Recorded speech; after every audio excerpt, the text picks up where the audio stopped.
Assalamualaikum and hi everyone. This video submitted for assignment 1, which is individual assignment for MGT 786 Global Business Strategy.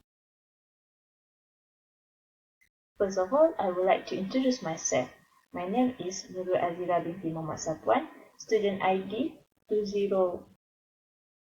2019802536. Class AA 704 PB. Last but not least, my lovely lecturer is Dr. Nur Lelawati Jamaluddin. In this presentation, I will review an article from East Asia Forum published on 17 May 2021 and was written by Yu Wah Chan from CTU and David Haynes from George Mason University. The title of the article is Asia-Pacific Travel Bubbles and the COVID-19 Disease Escape.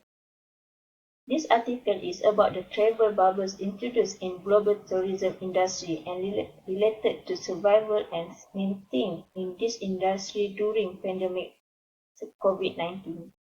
In the article, the author tried to illustrate different approaches by countries in the Asia-Pacific in implementing travel bubbles, factors influencing the implement and their degrees of success. As we all know, COVID left a massive impact on our life in general and many economic sectors, including international travel. It affected the whole chain from tourism, tourist agency, airline, transport industries, food and beverage, hotel and resort, and also small business. One of the remedial measures adopted by countries is introducing travel bubbles.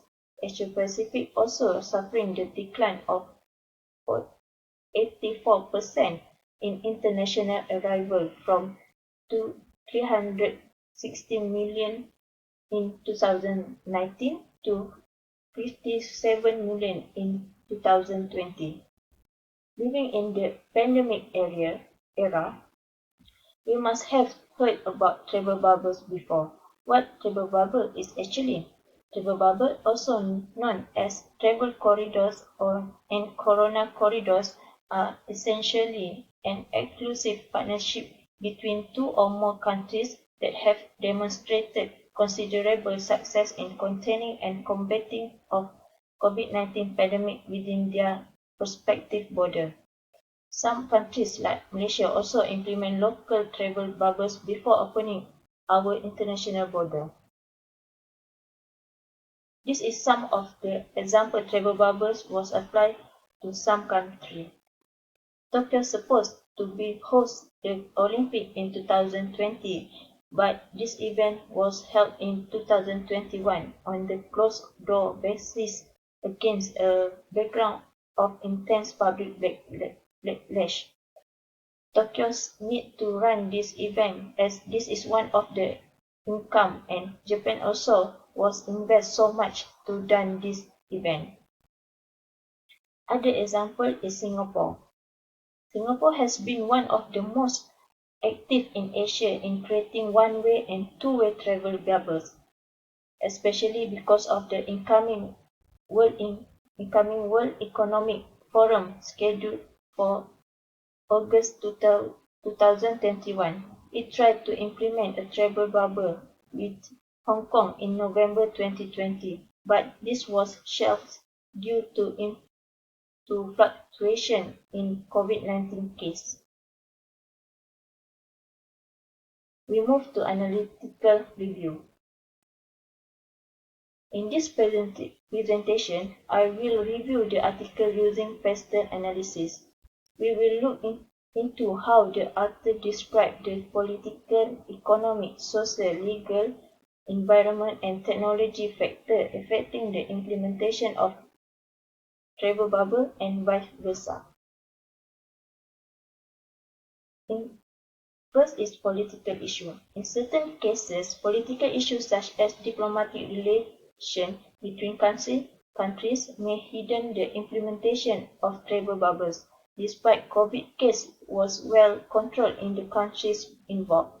The author gave an example between China and Australia. Similarly, Taiwan was one Taiwan was not listed in Hong Kong list of travel, although health risk was minor. In my opinion, this is one certainly possible, especially when one side is more powerful than the other. Economic is the main issue every country tried to cater after 2 years of pandemic. By opening the border for tourists, it will help generate income for the country. The author mentioned that countries with stronger economic position is more likely to have travelers who can afford to travel. In this is because travel costs such as airfare increase sharply. Other factors such as COVID testing and prolonged stay due to the quarantine period may also increase costs. Countries who implement travel bubble also incurred more costs to prepare infrastructure such as thermal scanner and screening process. Different populations have different attitude to COVID prevention. Travel bubble is seen a way to introduce new norms during travel. There might also be stigma. For instance, travelers from China may be associated with COVID more than other countries. Technology also affects implementation of travel bubbles, although the author does not illustrate in detail. In my opinion, countries with good R&D may have access to faster and more accurate methods for COVID screening. In this one of the factors travelers will consider. They include tracking apps and digital vaccine certificate. For example, my Sejahtera in Malaysia. In this author not this for the environment, the author does not discuss in this issue and my opinion, there is no effect in travel bubble if travel bubble implementation. Legal factor was not discussed in this article. This is the term of compulsory vaccination, SOP, fine for not wearing mask and so on. Most travel bubbles will relax with these rules with careful consideration with its risks. Back to our own country, Malaysia also implemented travel bubbles or also known as tourism bubbles in Langkawi which produced desirable results. During this program, there is restriction on traveller boarding. Also, always update on the SOP regarding the current situation. Malaysia also totally opened their border starting 1 April 2022 and slowly transformed to endemic phase. Tourism is second income for Malaysia and this is opportunity for Malaysia rebuild its economy after pandemic by promotion their travel and tourism. Last is a conclusion.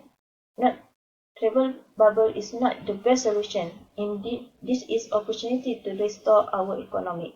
Every step have its pros and cons, but action must be taken. The tourism industry will push other industries to move fast in R&D, technology, new idea and also solution to cater this pandemic. That's all from me. Thanks for your attention. Thank you.